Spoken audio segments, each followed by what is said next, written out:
Você já ouviu falar da peste negra? Nesse vídeo eu abordarei de forma breve e resumida os principais aspectos e características dessa terrível e avassaladora pandemia que tornou o século XIV, sem exageros, num dos piores séculos da história para se viver. Esse vídeo é o 13º da série que buscará contar toda a história da Idade Média. É importante que você assista a todos os vídeos dessa playlist na sequência para ter um melhor entendimento do assunto. Que bom ter você aqui novamente para mais uma videoaula. Eu sou o Lucas Schwab e como sempre peço um favorzão seu que é para que você deixe aquele like para que esse conteúdo alcance mais pessoas. A peste negra foi simplesmente a maior pandemia que já existiu e provavelmente o mais triste episódio da história medieval. A peste teve sua maior disseminação no século XIV e, como não poderia ser diferente, proporcionou enormes impactos na vida cultural europeia. A peste é uma doença causada por uma bactéria chamada Yersinia pestis e pode ser de três tipos, que são a peste pneumônica, quando a doença não tratada afeta o sistema respiratório, a peste septicêmica, quando a doença não tratada afeta a circulação sanguínea, e a peste bubônica, que afeta o sistema linfático. Esse tipo é a primeira forma de infecção. Ela tem esse nome em referência aos inchaços que causam nas pessoas, que eram chamados de bubões. A peste era transmitida principalmente pela mordida de pulgas e de piolhos que vivem em vários animais, sobretudo nos ratos. O caso da peste pneumônica é o único em que a doença pode ser transmitida de uma pessoa diretamente para outra. A primeira pandemia foi registrada no século VI durante o Império Bizantino. Hoje em dia ela é chamada de peste de Justiniano, que era o imperador na época. Ele chegou a ser infectado, mas sobreviveu. A peste afetou especialmente as cidades portuárias no Mediterrâneo, incluindo Constantinopla, que era a maior cidade do mundo na época, já que os navios mercantes facilitavam a propagação da doença, pois sempre tinham muitos ratos a bordo. Algumas estimativas especulam algo em torno de cerca de 5.000 mortes por dia em Constantinopla. A situação chegou a ficar tão crítica que não havia mais sepultamentos e os cadáveres acabavam simplesmente sendo empilhados. A peste inevitavelmente acabou se espalhando pela Europa e pelo Oriente Médio e enfraqueceu o Império e possibilitou novos avanços por tribos germânicas. Embora existem estimativas, algumas delas exageradas, é impossível sabermos o número total de mortes que ocorreram nesse período, mas podemos falar que em apenas alguns anos, cerca de 40% da população de Constantinopla e um quarto da população da parte oriental do mar Mediterrâneo morreu por causa da peste. Pelos séculos seguintes, surtos de peste ocorriam pontualmente em diferentes localidades, causando mortes, mas sem ser considerada como uma grande pandemia. Dando um salto no tempo, chegamos à década de 1330, quando a China ainda se recuperava da conquista mongol das décadas anteriores e a agricultura e o comércio foram bastante afetados. Junto com fatores naturais, ocorreu nesse contexto de falta de alimentos e, consequentemente, de pessoas mais fracas e com imunidade mais baixa,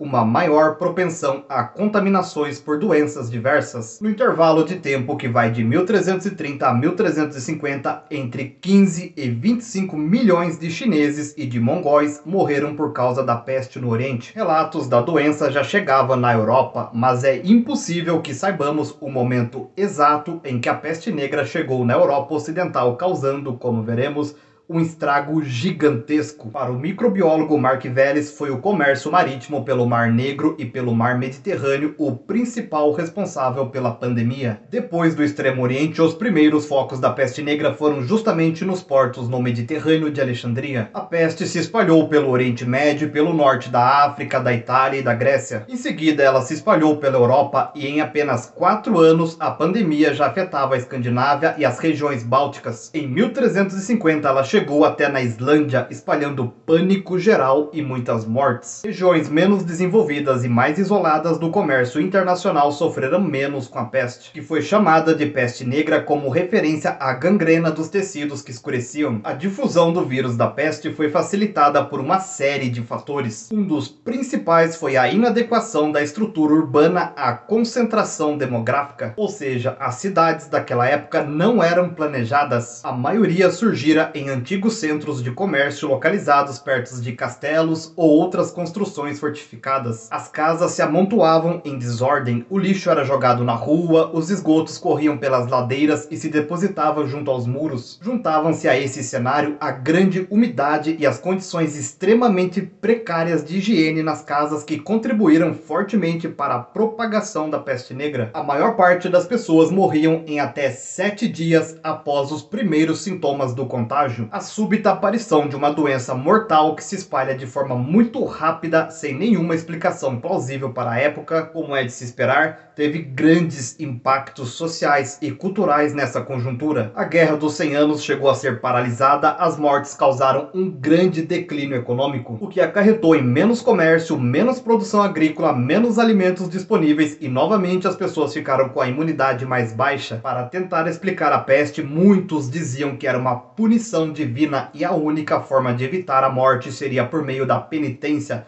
como o autoflagelo ou o arrependimento. Outros diziam que a peste era obra de algum grupo da população. Nos anos da peste negra, ocorreram massacres e linchamentos de pessoas com hanseníase, estrangeiros, ciganos e, sobretudo, de judeus. Apenas na cidade de Estrasburgo, em fevereiro de 1349, cerca de 2.000 judeus foram mortos. Muitos judeus fugiram para a Polônia, que depois disso, por séculos, teve a maior comunidade judaica do mundo. Esse caos generalizado fez com que a morte se tornasse um tema cultural onipresente por toda a Europa, com retratos do medo e da proximidade da morte em todo lugar. Inclusive, esculturas da morte tornaram-se elementos da arquitetura gótica. Além de gravuras e pinturas, a morte fazia-se presente inspirando canções e peças de teatro. O número de mortos foi tão grande que a falta de mão de obra causou aumento dos salários nas décadas seguintes. Por outro lado, o século XV foi um século de maior qualidade de vida, com mais terras disponíveis, abolição parcial de obrigações feudais, etc. Na zona rural, a falta de mão de obra serviu de motivação para inovações para aumentar a produtividade. Nas cidades, os aluguéis diminuíram, já que as cidades foram as mais afetadas pela peste e agora existiam, como era de se esperar, mais casas vazias do que habitantes. A peste negra matou cerca de 40% de toda a população da Europa, com mais de 100 milhões de mortes no mundo. Uma referência marcante dessa pandemia foi a vestimenta dos médicos. Também se acreditava que a doença podia ser transmitida pelo cheiro ruim, um conceito obsoleto chamado miasmática. A peste negra não sumiu e por séculos voltou em surtos localizados, causando terríveis estragos. Um exemplo é a peste de Londres, que matou 1/4 da população da cidade. Um dos motivos dessa segunda onda não ter matado tanta gente é que, por causa do conceito da miasmática, as pessoas tentavam se livrar dos cheiros ruins, incluindo aí políticas de sepultamento, políticas de sistemas de esgotos e de recolhimento de lixo. Essas coisas que hoje em dia parecem óbvias para a gente, mas que não eram nesse contexto. Hoje em dia, a praga é tratada e curada com antibióticos, mas não está de forma alguma erradicada. Casos nos Estados Unidos foram registrados no Novo México, Arizona, Califórnia e Colorado. Casos também foram detectados na África em 2017. Em Madagascar, onde está endêmica, houve um surto terrível que afetou cerca de 2.000 pessoas e custou a vida de cerca de 200, assim como apareceu na China em 2020. Apesar dos enormes custos e sofrimentos, fiquemos com o fato esperançoso de que a humanidade, em toda a sua história, tem enfrentado diferentes epidemias e que, embora às vezes tenha pago um preço alto, sempre tem conseguido superar esses momentos difíceis. No próximo vídeo eu falarei sobre as monarquias nacionais. Se você ainda não é inscrito, aproveite esse momento e já se inscreva no canal para receber conteúdos como esse em primeira mão. E me segue também nas outras redes sociais que estão aparecendo na tela, pois eu estarei postando conteúdos por lá que irão complementar os conteúdos aqui do canal. Comente algo que você acha que deveria ter sido falado no vídeo que eu acabei deixando sem mencionar. Lembrando que para você aprender mais a fundo é preciso ler. Pensando nisso, eu deixarei 2 sugestões bibliográficas para você se aprofundar no tema. Os livros indicados possuem links na descrição caso você queira adquirir essas obras em promoção. Espero do fundo do coração ter contribuído para a sua aquisição de mais conhecimentos. Sou imensamente grato pela sua atenção até aqui. Nos vemos no próximo vídeo sobre as monarquias nacionais. Um grande abraço e tchau, tchau.